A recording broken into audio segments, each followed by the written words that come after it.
What was kind of the hardest part of life when your mom applied for food stamps? It was around 12 or 13 years old, and that was at our lowest point, on food stamps, not having a home. From day to day, it was like, are we gonna have enough money to pay this weekly rent at a motel? But it was also just like this shame and this sense of like having a secret for most of my childhood. So I never had close friends.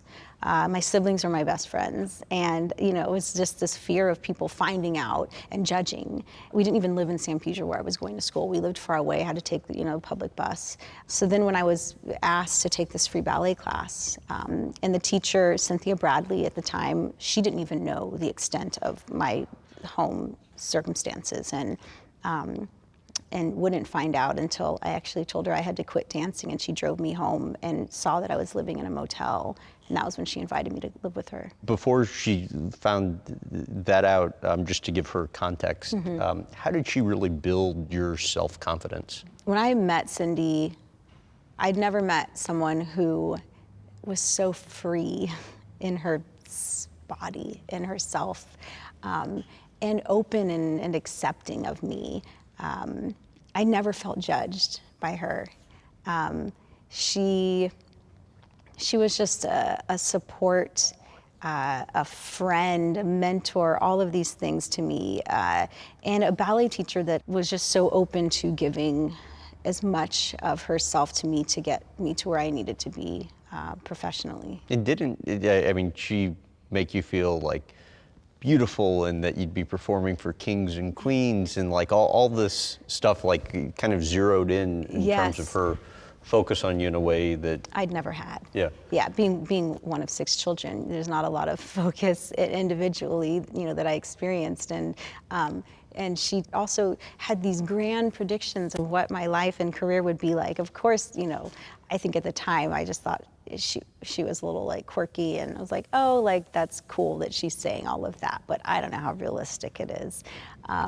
But to have someone that had that much belief in you was something I needed. And so your mom kind of says, look, because of how far away ballet is, it just is going to have to stop. Yeah. Take me to the conversation that Cindy had with your mom at the motel and what you remember from that. Yeah, I remember just being this ball of tension on the way home, just waiting for that moment when we turned into the Sunset Inn, and Cindy realized that's where I was living. And so as soon as we turned into the parking lot, I ran out of the car. Like, I didn't even say bye. It was just like, I'm so mortified. What child wants to show that they're living in this dingy old motel, like off the side of the highway?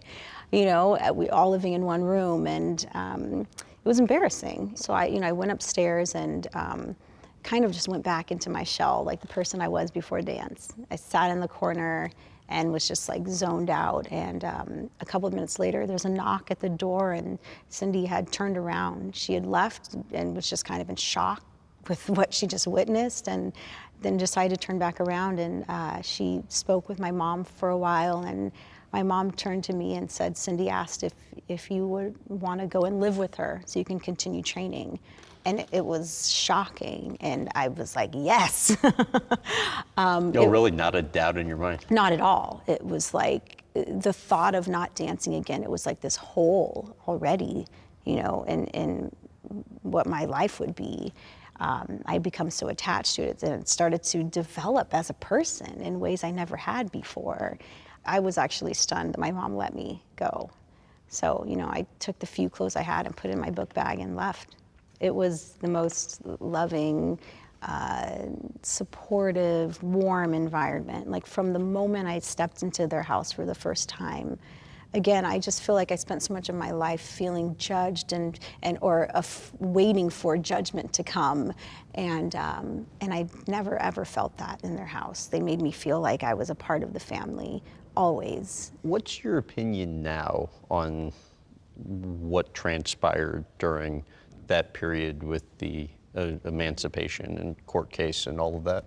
My mom was trying to get a restraining order against the Bradleys. I was starting the process of getting emancipated. So it blew up into something bigger than I ever imagined. It became a national story, on talk shows. I feel like things happened so quickly and there wasn't a lot of time spent thinking about what the repercussions could be on me. And, if things didn't go smoothly, which they didn't, I think that it was just kind of a panic to keep me training, a fear of if I went back home and stayed with my mom, who knows what would have happened with me in my career, in those environments. And then I understand why my mother would react that way. I can't imagine being a mother now, being in a situation where you felt like you, didn't have control over your own child.